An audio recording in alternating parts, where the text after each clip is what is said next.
வணக்கம். இன்றைக்கி அண்ணாமலை அவர்கள் உடுமலைப்பேட்டையில் ஒரு மல்டி ஸ்பெஷாலிட்டி ஹாஸ்பிட்டலை ஓப்பன் பண்ணி வச்சுருக்காங்க. ஸோ ஓப்பன் பண்ணிவிட்டு ஒரு 6-7 மினிட் ஸ்பீச் ஒன்று கொடுத்துருக்காங்க.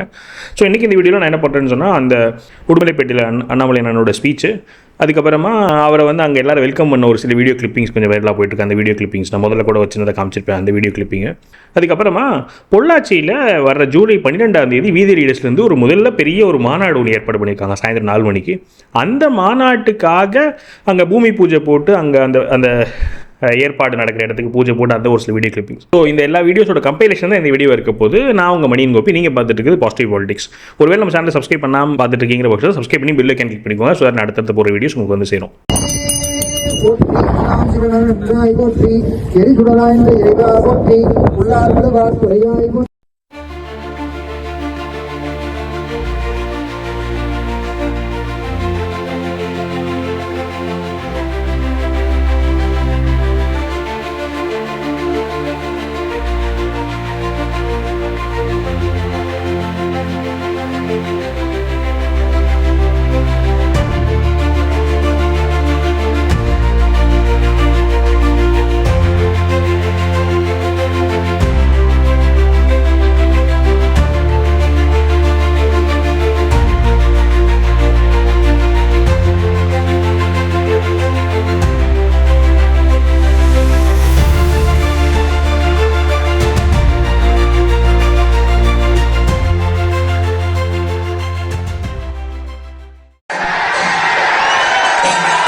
ஒரு லட்சம் பெட்டில் அரசாங்கத்தினுடைய பெட்டி என்பது வெறும் 10 தான்.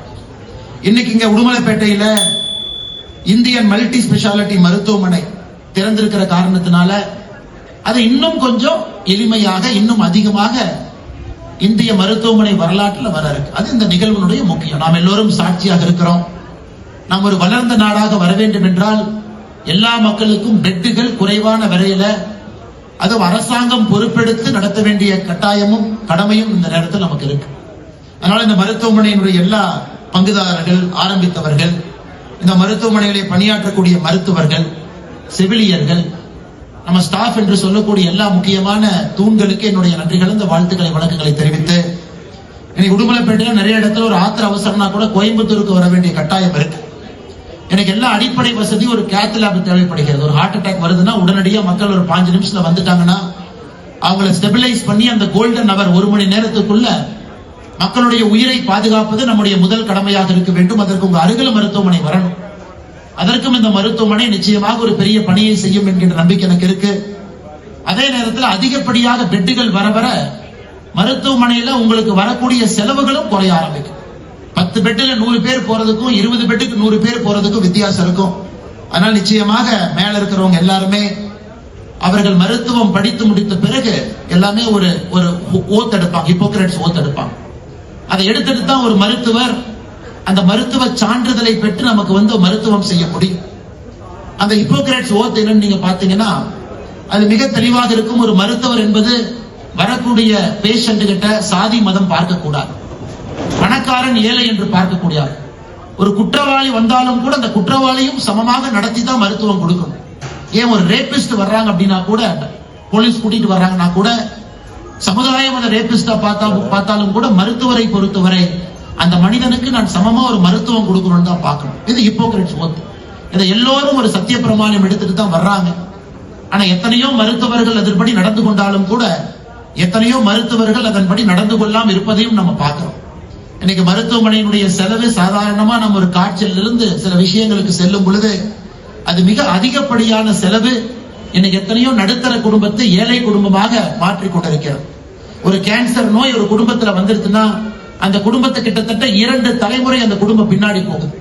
3 தலைமுறை கஷ்டப்பட்டு கூலி வேலை செய்தோ விவசாயம் செய்தோ கஷ்டப்பட்டு சம்பாதிச்ச காசெல்லாம் ஒரு கேன்சர் ட்ரீட்மெண்ட்டுக்கு 40 to 60 லட்சம் ரூபாய் ஒரு வருடத்திற்குள்ள செலவு செய்யும் பொழுது அந்த குடும்பம் கிட்டத்தட்ட 2 தலைமுறை பின்னாடி போகுது. அதையெல்லாம் நாம் பார்த்து கொண்டிருக்கின்றோம். அது நம்முடைய சமகாலத்தில் இதையெல்லாம் நாம் சரி செய்யும். தரமான மருத்துவ சிகிச்சை எல்லோருக்கும் எளிய முறையில, ஒரு குடும்பத்திற்கு கேன்சர் என்கின்ற நோய் இன்னைக்கு எல்லா குடும்பத்திலும் ஏதோ ஒரு இடத்துல வர ஆரம்பித்திருக்கிறது. அரசாங்கம் இன்னும் அந்த அளவுக்கு சிறப்பான திட்டங்களை கேன்சருக்கு கொண்டு வர முடியல. அதையும் கூட நாம் சரி செய்யணும், ஒரு சமுதாயமாக இணைந்து. அதனால் எனக்கு நிச்சயமாக நம்பிக்கை இருக்கிறது. எனக்கு விஜய் கண்ணா அவர்களை பல ஆண்டுகளாக தெரியும். அவர் நிச்சயமாக ஒரு தரமான நல்ல மருத்துவராக மட்டுமில்ல, ஒரு தரமான மருத்துவமனையாக, நேர்மையான மருத்துவமனையாக, ஏழை மக்கள் யார் வந்தாலும் கூட பாரபட்சம் பார்க்காம, ஏழை பணக்காரன் என்று பார்க்காம, சாதி மதம் பார்க்காம அனைவரையும் சமமாக மதித்து இந்த மருத்துவமனையில எல்லோருக்கும் ஒரு உயர்தர சிகிச்சை, ஒரு டெரிஷரி கேர் என்று சொல்லுகின்றோம், 3ஆம் வட்டத்தில் இருக்கக்கூடிய உயர்தர மருத்துவமனை நமக்கு இன்னைக்கு நிச்சயமாக அவர் தலைமையில் கிடைக்கும் என்கின்ற முழு நம்பிக்கையும். அதே நேரத்தில் இன்னைக்கு வீதி லீடர்ஸ் அமைப்புக்கு அவர் சொன்ன பொழுது என்கிட்ட சொன்னார், ஆனா நீங்க மருத்துவமனையை திறக்கும் பொழுது நான் உங்களுக்கு 100 கார்டு கொடுக்கிறேன் வீதி லீடர்ஸ் அமைப்புக்கு. அந்த 100 கார்டை நீங்க மக்களுக்கு, யார் வீதி லீடர்ஸ்க்கு வர்றாங்க அவர்களுக்கு எவ்வளவு பெரிய பிரச்சனையாக இருந்தாலும் அந்த கார்டை அவங்க கையில கொடுத்துருங்க. அந்த கார்டை உள்ளே கொண்டு வரும் பொழுது 1 பைசா கூட வாங்காம இலவசமாக நாங்கள் சிகிச்சை செய்கின்றோம் என்று சொன்ன பொழுது நான் சொன்னேன், நீங்க முதல்ல ஸ்டெபிலைஸ் ஆகுங்க, அதன் பிறகு நீங்க சிகிச்சையினுடைய கட்டணத்தை முடிந்தவரை குறைக்க பாருங்க, மினிமம் ப்ராஃபிட்ல, அதன் பிறகு இந்த கார்டெல்லாம் கொடுங்க. அதனால இந்த கார்டை நான் ஏற்க மாட்டேன் என்று மறுத்த பொழுது, இல்ல கட்டாயமாக இந்த கார்டை நான் கொடுக்கத்தான் போறேன். அதே நேரத்தில் சில பேர்த்துக்கு ஒரு மெடிசின் ஃபீஸ், மருத்துவத்தினுடைய செலவு என்பது ஒரு மெடிக்கல் ஃபீஸா இருந்ததுன்னா வாங்கிக்கிறோம், டாக்டர் ஃபீஸ் வாங்கல, ஆபரேட்டிங் எக்ஸ்பென்சஸ் வாங்கல அப்படின்னு சொல்லி கொடுத்தாதான் நான் சொன்னேன், நீங்க 2 விதமா கார்டு கொடுங்க. ஒரு கார்டுல முழுவதுமா இலவச சிகிச்சை யாருக்கு முடியலையோ கொடுக்கும், இன்னொருத்தவங்க கொஞ்சோண்டு பணம் கொடுத்து அந்த சிகிச்சையை கொடுங்க. அந்த மாதிரி ஒரு கார்டை டிசைன் பண்ணி கொடுங்கன்னா நாங்களும் சரியான நபர்கள் யாராவது பார்க்கும் பொழுது கஷ்டப்பட்டாங்கன்னா இந்த கார்டை கொடுத்து அனுப்புகின்றோம், உங்க மருத்துவமனையில நிச்சயமா உங்களுக்கு நீங்க சிகிச்சை கொடுங்கள் என்று சொல்லி இன்னைக்கு அந்த நிகழ்வும் கூட நடக்க இருக்கிறது. அதற்கும் என்னுடைய நெஞ்சார்ந்த நன்றிகளை, வாழ்த்துக்களை டாக்டர் விஜய் கண்ணா அவர்களுக்கும். ஒரு பெரும் ஆர்வத்தோடு இங்க எல்லோரும் வந்திருக்கிறாங்க. இளைஞர்களா இருக்கட்டும், பெரியவர்களா இருக்கட்டும், முதியவர்களா இருக்கட்டும், சகோதரிகளா இருக்கட்டும், எல்லோரும் நினைப்பது ஒரு புதிய உத்வேகத்தோடு நல்ல ஒரு சமுதாயத்தை உருவாக்க வேண்டும் என்று. அதற்குத்தான் வீதி லீடர்ஸ் அமைப்பு நாமளும் அதற்கு போராடுகின்றோம். அடுத்த சில மாதங்கள், சில வருடங்கள் கூட அடிப்படை பிரச்சனைகளை சரி செய்து அடிப்படையில தலைவர்களை உருவாக்கி, கோயம்புத்தூர் மாவட்டத்திற்கு ஒரு ஓடந்துறை சண்முகம் மட்டும்தான் பஞ்சாயத்து தலைவர்களாக இருக்க வேண்டுமா? நமக்கு இன்னும் ஆயிரக்கணக்கான அடிப்படை தலைவர்களை உருவாக்கணும், நேர்மையான தலைவர்களை உருவாக்கணும். அடிப்படை சரியாகும் பொழுது மேலே யார் வந்தாலும் கூட தமிழகம் சரியாக இருக்கும் என்கின்ற அடிப்படையில தான் இதை நாம் கையெடுத்திருக்கின்றோம். வருகின்ற 12ஆம் தேதி, ஜூலை 12ஆம் தேதி ஞாயிற்றுக்கிழமை சாயந்தரம் 4 மணிக்கு பொள்ளாச்சியில நம்முடைய வீதி லீடர்ஸ் அமைப்பினுடைய முதல் மாநாடு நடக்க இருக்குது. பொள்ளாச்சியில முதல் மாநாடு எடுத்திருக்கின்றோம். 26ஆம் தேதி ஜூலை திருச்செந்தூர்ல இருக்கு, தமிழகம் முழுவதும் இருக்குதுங்க. ஆனால் இருந்தும் முதல் மாநாடு இந்த மண்ணில, பொள்ளாச்சி மண்ணில வைக்க வேண்டும் என்பதற்காக முதல் மாநாடு 12ஆம் தேதி இங்க இருக்கிறது. அன்னைக்கு நிறைய சொந்தங்களை பார்ப்பதற்கு ஒரு வாய்ப்பு கிடைக்கும். இன்னைக்கு எல்லோரையும் தனித்தனியாக சந்தித்து பேச முடியவில்லை. உங்களுடைய அன்பு எங்களை எல்லாம் பிரமிக்க வைக்கிறது. நிச்சயமாக என்னுடைய கண்ணில் இருந்து ஒரு துளி கண்ணீரை கொண்டு வருகிறது உங்களுடைய அன்பு. நிச்சயமாக உங்களுடைய அன்புக்கு என்றும் பாத்திரமாக இருப்போம் என்று சொல்லி வந்திருக்கக்கூடிய எல்லோருக்கும், குறிப்பாக நம்முடைய பத்திரிகை நண்பர்களுக்கும், இந்தியன் மல்டி ஸ்பெஷாலிட்டி மருத்துவமனையை நான் திறந்து வைக்கல, நாம் எல்லோரும் திறந்து வைக்கின்றோம். நீங்க இங்க வர முடியாத காரணத்தினால ரிப்பனை மட்டும் நாங்க மேல வெட்டணும், எல்லோரும் சேர்ந்து திறந்து வைத்திருக்கின்றோம். உங்களுக்கு வாழ்த்துக்கள் சொல்லி என்னுடைய உரையை முடித்துக் கொள்கின்றேன். நன்றி, வணக்கம், ஜெய் கண்ணா.